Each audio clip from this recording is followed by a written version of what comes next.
Nuestros comportamientos, pensamientos y manifestaciones vienen siendo fuertemente permeados por los contenidos y medios digitales. Están en riesgo las culturas locales por la cibercultura y la globalización. Hoy hablaremos de cibercultura con el analista político Carlos Naranjo. Acompáñenme.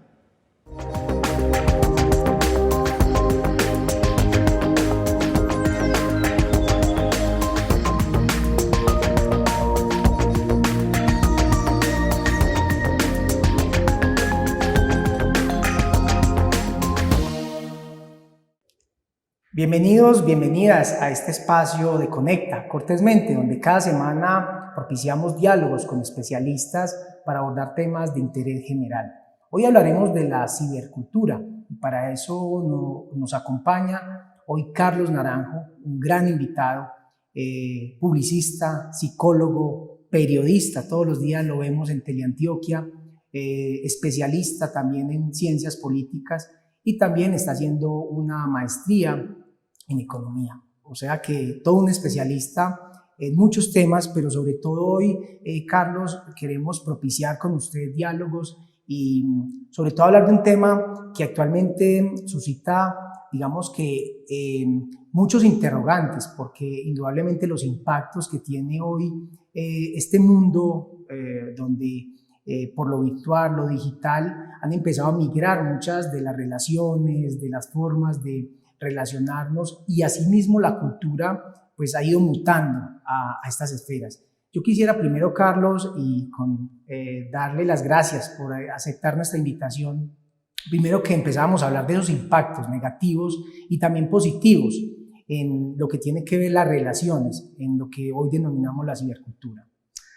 Camilo, primero que todo, muchas gracias por invitarme a Cortésmente. Me siento muy contento de poder estar acá. Hablando de este tema que, como te decía ahora antes de entrar al aire, tiene más preguntas que respuestas. Ante la sociedad globalizada y el mundo digital, no sabemos exactamente cuál es el punto donde vamos a parar. Hacer una valoración de lo positivo o lo negativo es muy difícil porque dependerá de cómo se utilizan esas herramientas. Por ejemplo, en publicidad nos hemos dedicado mucho a estudiar los medios de comunicación y sus impactos. Cuando por allá en la década de los 60 y los 70 comenzaron a hacer su aparición los grandes medios de comunicación electrónicos, en ese momento como la televisión en Colombia, pensábamos en esos nuevos medios de comunicación como en un monstruo que se iba a devorar todas las culturas. Y si bien esos medios electrónicos han homogenizado partes de las culturas, también han traído muchas ventajas y muchos beneficios en términos de la posibilidad de estar conectados permanentemente. Es decir, hoy en día sucede algo en China o algo en Corea del Norte y todo el mundo se entera de inmediato e incluso puede solidarizarse. Recordaba justamente una frase de uno de los fundadores de Greenpeace, este movimiento ambientalista, que él decía que hoy en día se hace más con el disparo de una cámara que con el disparo de un arma. Es decir, las movilizaciones sociales también se dan en torno a estas globalizaciones. Entonces, yo no sabría exactamente cuál es la parte negativa y cuál es la parte positiva. Sí podemos decir que hay una tendencia a homogenizar las culturas, pero también sucede una cosa muy particular y posiblemente en el desarrollo de este programa hablemos de eso, y es que a medida que aparece ese movimiento homogenizador irreversible, que es la globalización, también han ido apareciendo en el mundo unos movimientos supremamente resistentes, casi que extremos, a ese tipo de manifestaciones como son los movimientos nacionalistas. Ajá. Carlos, primero pues habría que también hacer un contexto, porque muchas veces cuando hablamos de cultura las personas la asocian al tema artístico, al tema del entretenimiento, pero digamos que entendiendo la cultura desde esos comportamientos, esas características, esos hábitos, indudablemente hemos migrado muchos de esos fenómenos normales en la interacción, en las relaciones, a este mundo digital. O sea, ahora las personas prefieren, digamos que compartirse. Ahora la información El criterio se forma mucho desde los contenidos, desde las plataformas. Entonces ahí aparecen unos riesgos que indudablemente, y creo que en eso tiene usted toda la razón en decir qué es bueno, qué es malo, es más bien la utilización. Creo que ese es un primer elemento muy interesante que usted nos propone, pero sí hay que comprender que hoy hay un mundo y hay una cultura que está siendo, digamos que insinuando una cultura global, ¿cierto? O unas características en los hábitos y en los comportamientos de una manera muy global. Sí, abordemos eso que estás diciendo, Camilo, porque me parece muy importante, como establecer un marco conceptual para esta discusión que tiene que ver con la cultura, un tema en el que vos también has trabajado tanto. En ciencias sociales se ha presentado una discusión sobre qué es la cultura, ¿no? Y claro, normalmente lo asociamos con manifestaciones artísticas. Durante buena parte del siglo XX, buena parte también de las ciencias sociales, incluida ahí la antropología y el psicoanálisis, definieron la cultura como lo opuesto a la naturaleza, es decir, toda esa modificación radical que hacía el ser humano de la naturaleza. Hoy no estamos tan seguros de esa definición, creemos más bien que en la cultura hay una transición paulatina entre la animalidad y la humanidad, pero hay vestigios culturales dentro de los animales también, y eso es una cosa bien importante. Pero lo otro, para poder abordar el tema de la cultura, es tratar de definirlo en términos de aprendizaje, es decir, todo lo que los seres humanos aprendemos por nuestro contexto, es decir, toda esa carga que no viene en términos genéticos, sino en términos, y pongámoslo esto en palabras de Richard Dawkins, en términos meméticos. Él hace una metáfora entre genes y memes. Él dice que los memes son las cargas culturales que se transmiten también de generación en generación, pero que no están en nuestra biología. Ahora vamos a lo que vos estás planteando, que son las relaciones.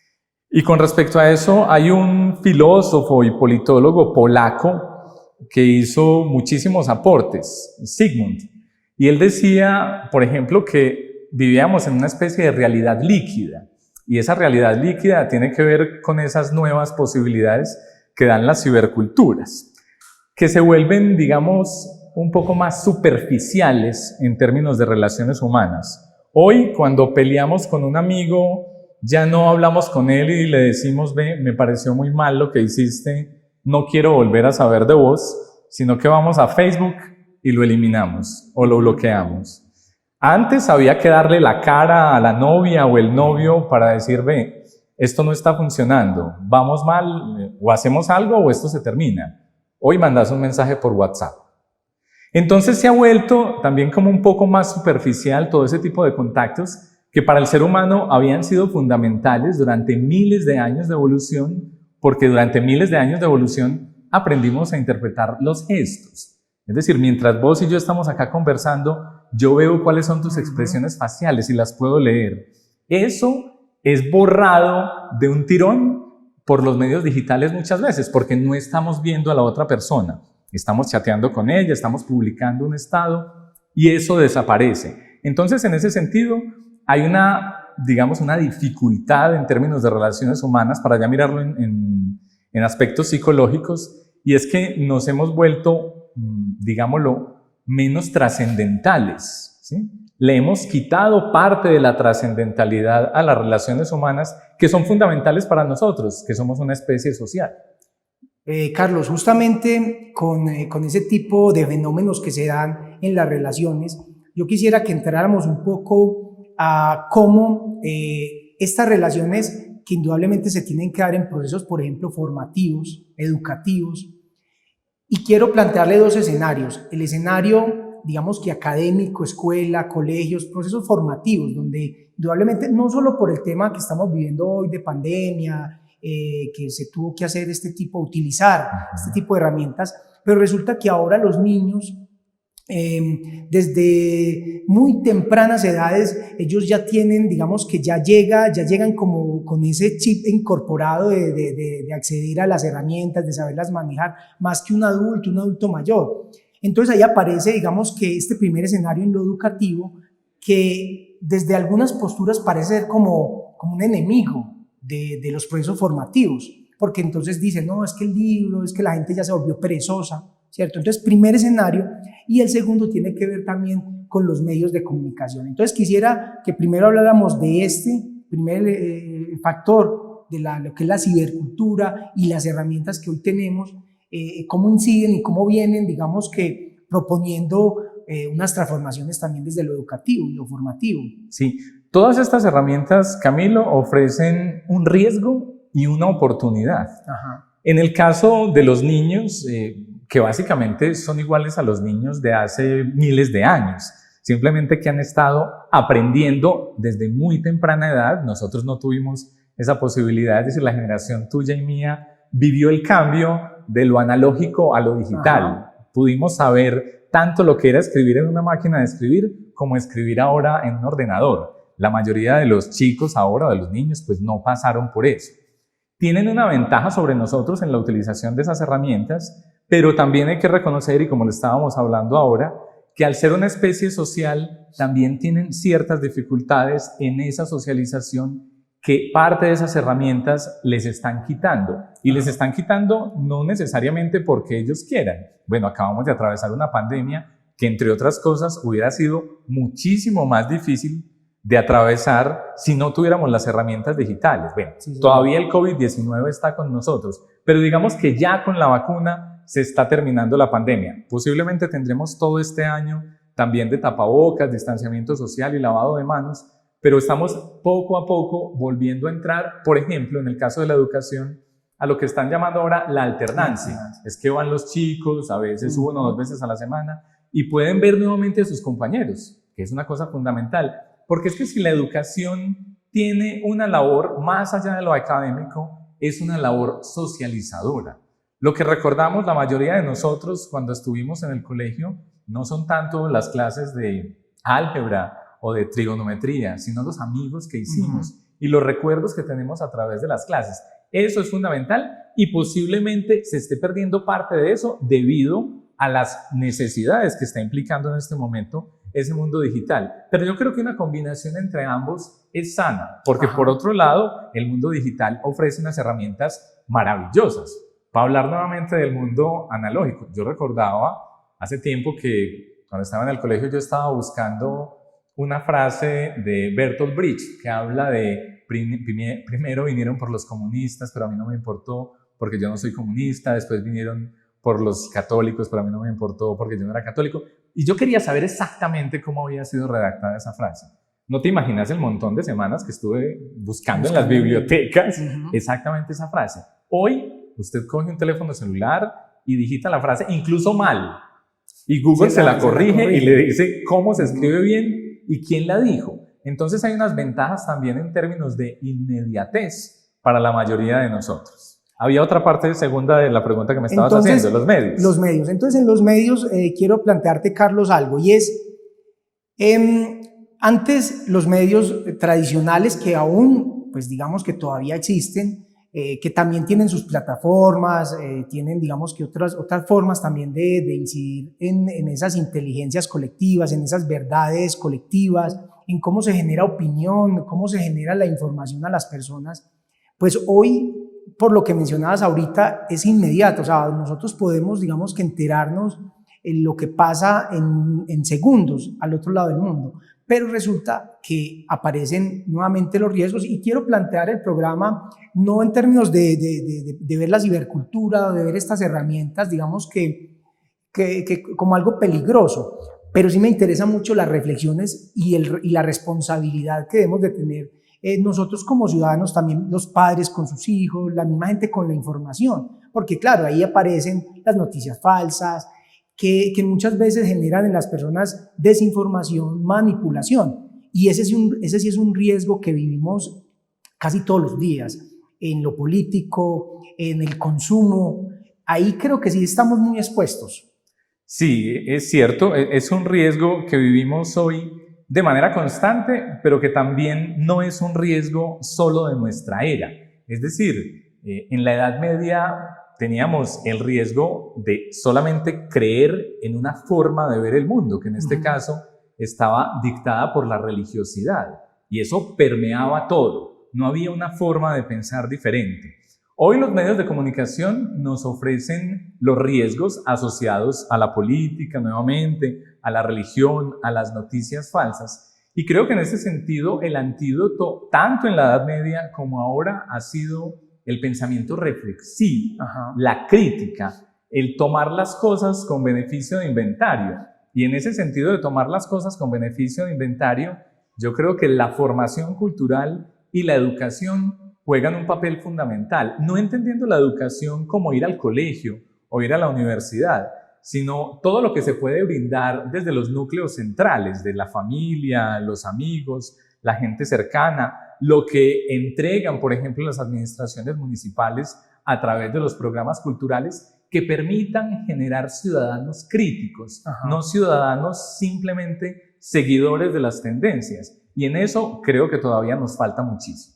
Creo que ahí aparece uno de los principales retos y es la formación. Creo que hay un reto y hace 8 días estábamos hablando de educación, de sistemas de educación y aparecía también ese mismo elemento de cómo hoy los docentes, el mismo sistema tiene que empezar a comprender unas realidades que tenemos a la mano, porque indudablemente si el docente, la misma familia, se va quedando, digamos que un poco enquilosado en pensar que todo es malo, que un celular, un computador, todo lo que tiene que ver, digamos que con esa nueva interacción por las redes sociales, creo que ahí es donde aparecen, digamos que el perder las oportunidades de lo positivo en torno al acceso a la información, a la inmediatez también, ¿cierto? Y el derecho de estar informados y escoger, que creo que en eso podría uno de pronto ver algo muy favorable, porque hoy tenemos la posibilidad de escoger. Antes teníamos 2, 3 canales de televisión, hoy tenemos medios internacionales, tenemos muchas posibilidades y quisiera de pronto, Carlos, que ya desde su experiencia como periodista, en el trabajo que hace desde Teleantioquia y no solo sino también como analista político, en los medios también han tenido que moverse muy rápido, porque ahora un influencer, una persona con un celular le coge a usted la noticia. Totalmente, y de hecho yo creo que esa es una de las posibilidades que han generado estos nuevos entornos digitales.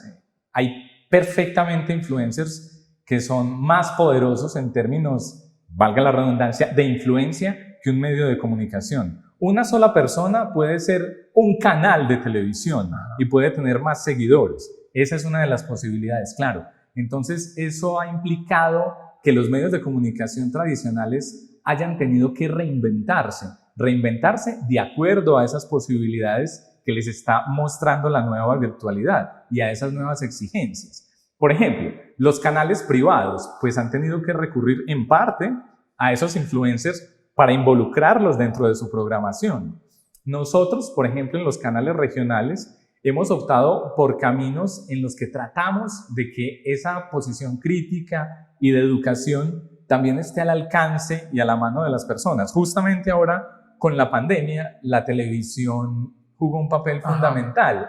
En Teleantioquia estrenamos un programa que se llama Profes Melos, que tenía justamente la finalidad de poder llegarle a los chicos que no podían conectarse por celular, porque a pesar de que acá estamos hablando de la internet y toda la influencia que tiene en el mundo, la verdad es que no le llega a todo el mundo, ¿sí? Hay muchas regiones todavía de Antioquia donde no se pueden conectar fácilmente. Entonces no había forma, incluso había partes de Antioquia donde no llegaba la televisión y para eso tuvimos que desarrollar Escuela de Colores, que es un programa radial, es decir, casi que volver al principio del siglo XX para poder llevar esos contenidos a las personas. Entonces, claro, son unos nuevos retos y yo no sé hasta qué punto los medios convencionales están pudiendo adaptarse. Creo que muchos de ellos van a desaparecer.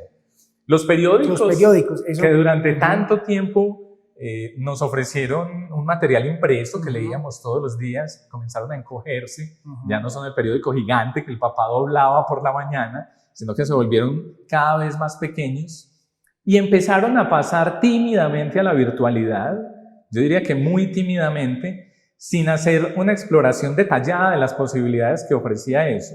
Solo unos pocos medios se volcaron definitivamente a la virtualidad y creo que les ha ido bien en la medida de lo posible, pero hoy la mayoría de ellos no saben cómo vivir de la virtualidad. Han comenzado a cobrar por los contenidos, pero todavía no saben bien cómo hacerlo. Entonces están como en esa transición, parecido al cambio que hubo entre fotografía análoga y digital. Muchas empresas, como por ejemplo Kodak, que era la de los rollos, fallecieron en ese intento.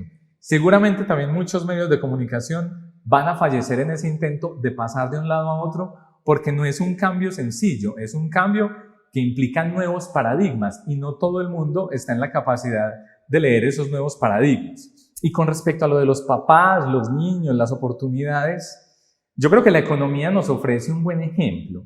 En términos económicos, la mayoría de las veces cuando uno prohíbe algún tipo de comportamiento, bien sea por el intercambio de un producto o un servicio, eso tiende a generar mercados paralelos. Verbigracia, las drogas, ¿sí? Cuando aparece la prohibición de las drogas, aparecen mercados paralelos que empiezan a nutrir aún más eso que uno quiere evitar. Entonces, la mayoría de las veces, lo mejor es poder dejar que se desarrollen libremente esos mercados, pero no siempre se puede. Entonces, cuando eso no se puede, uno opta por la opción de la regulación. Y yo creo que esa es una alternativa para los papás. No se trata de que los niños hagan lo que les da la gana con los dispositivos móviles, pero sí que haya una regulación, no una prohibición. Además, que vayan aprendiendo de eso. Por supuesto, los papás no nacieron en la época digital.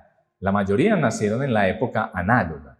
Entonces, algunos no entienden muy bien lo que hay. Entonces, uno corre el riesgo de satanizar ese tipo de contenidos o volverlos demasiado inofensivos porque no lo conoce. Y la verdad es que no son inofensivos. Un celular es una ventana abierta al mundo, a todo el mundo, con los riesgos que hay, por ejemplo, de depredadores sexuales. Entonces es muy importante que los papás por lo menos traten de alfabetizarse en términos digitales, porque es que también hay una desalfabetización, una ignorancia en términos digitales que es muy importante y que tenemos que tratar de paliar por medio de la educación, de educación virtual, de enseñarle a las personas las posibilidades que hay alrededor de las herramientas digitales para que los papás acompañen a sus hijos o a los niños que están acudiendo, porque de verdad también que los contenidos que hay son maravillosos. Estamos asistiendo, yo creo que a una de las primeras generaciones realmente terrícolas, y terrícolas quiere decir a jóvenes que son ciudadanos del mundo, ciudadanos del mundo en el sentido de que ellos no se sienten o antioqueños o colombianos, es decir, ser antioqueño colombiano para ellos es un accidente de donde uno nació, como decía también Rodolfo Ginás, el neurofisiólogo. Él decía, yo soy colombiano, pero donde uno nace es un accidente. Son ciudadanos del mundo y han podido viajar, bueno, antes de la pandemia, a cualquier lugar del mundo. Hoy el mundo está más conectado que nunca y esos conocimientos también están más conectados que nunca. Entonces, lo que para nosotros era una dificultad hace 20 o 30 años de, no sé, imaginarnos estudiando música en Berlín, Alemania, hoy realmente ya es una cosa posible para la mayoría de los chicos que pueden aplicar a través de Internet a cualquiera de esas becas. Así es, Carlos, y quisiera como hilar dos temas que usted ha tocado, y es el escenario de lo que es, por ejemplo, un canal local, haciendo un poco la comparación con lo que está pasando en los medios nacionales, cómo han tenido que, digamos, que comprender ese mundo digital globalizado, pero digamos que un canal local, y quiero juntarlo un poco con lo que es las culturas locales, con las expresiones muy de la idiosincrasia de cada territorio, que indudablemente ya tienen, digamos que una mirada, tienen unos referentes, tienen otro tipo de información, de ver el mundo. Eso está muy en riesgo, o cómo garantizar, y si sí es necesario garantizar, digamos, que se tengan unas identidades muy propias en los territorios, porque vuelvo y retomo lo que hablábamos al inicio. Puede ser que esa cultura, una cultura global, unos hábitos, unas maneras de ver el mundo, que ya están muy desde lo que también planteaba Ciudadanos del Mundo, ¿cierto? No hay unas fronteras en espacios.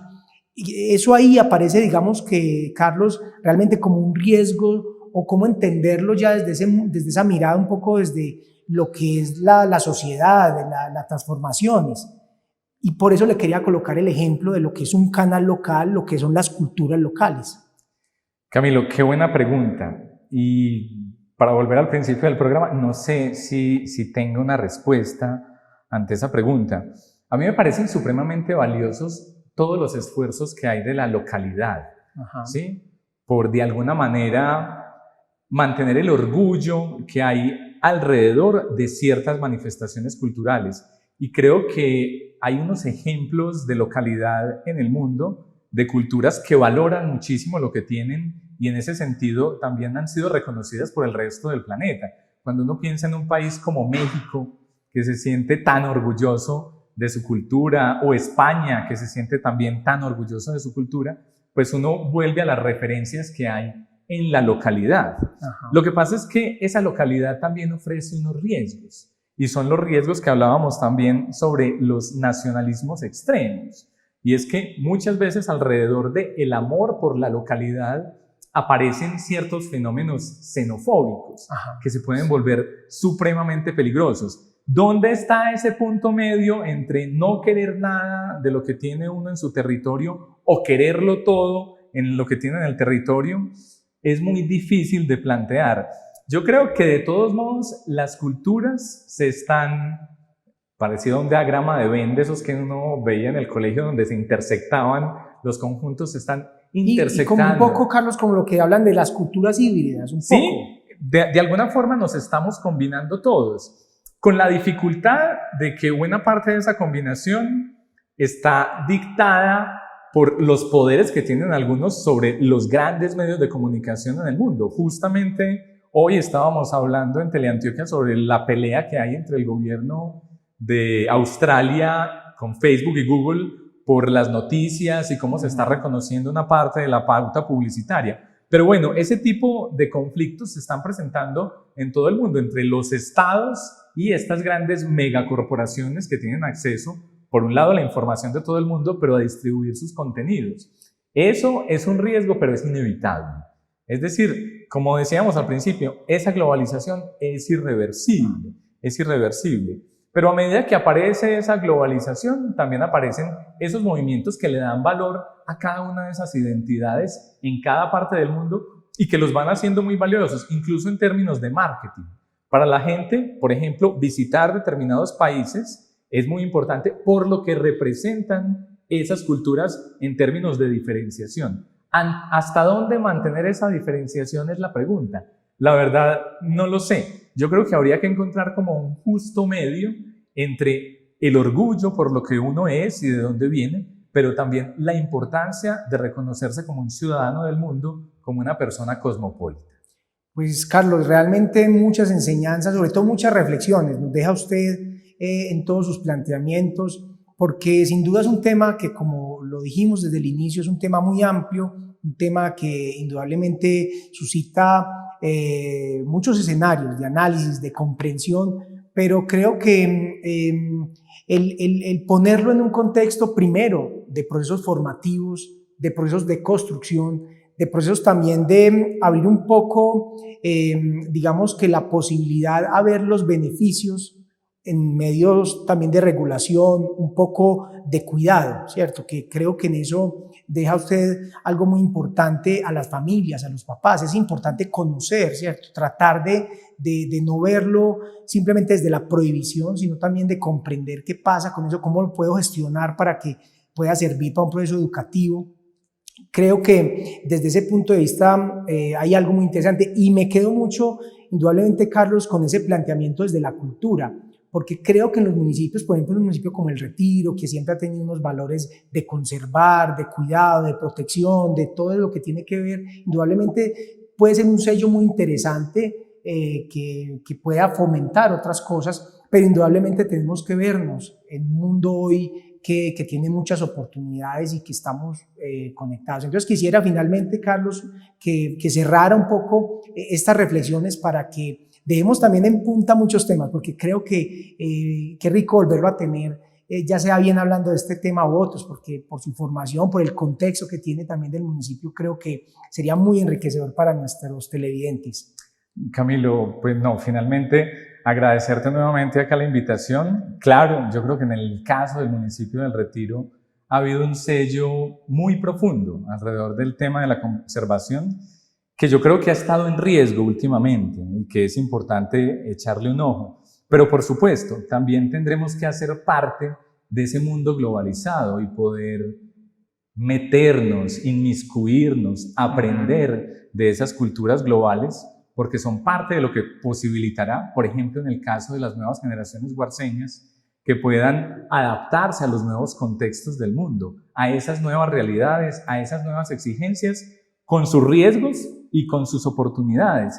Pero es que los riesgos y las oportunidades no se enfrentan desde la ignorancia, no se enfrentan dejando las cosas de lado, guardándolas, haciendo de cuenta que no existen, lo que llamaría el psicoanálisis como en una posición perversa, hacer de cuenta que eso no está. No, eso está y hay que reconocer esa realidad, hay que aprender sobre ella, tenemos que alfabetizarnos sobre ella, porque como estábamos diciendo, nos falta todavía aprender y es una realidad que avanza a la velocidad de la luz, es decir, es impresionante la velocidad a la que avanza eso. Entonces, creo que se necesita una formación y una inquietud permanente por todas esas cosas, todo eso desde una mirada crítica y desde una mirada que posibilite que las personas tengan beneficio de inventario sobre todo lo que están recibiendo en términos informativos de los medios de comunicación y de las redes sociales. Carlos, pues muchas gracias. Realmente esperamos tenerlo nuevamente acá. Todos los días está en Teleantioquia un programa supremamente bueno para que las personas, pues estoy seguro que muchos lo ven acá en nuestro municipio. Y gracias por sus enseñanzas, por sus reflexiones. A todos ustedes, queridos televidentes, los invitamos para que estemos la próxima semana con un invitado más, para que hablemos frente a frente cortésmente.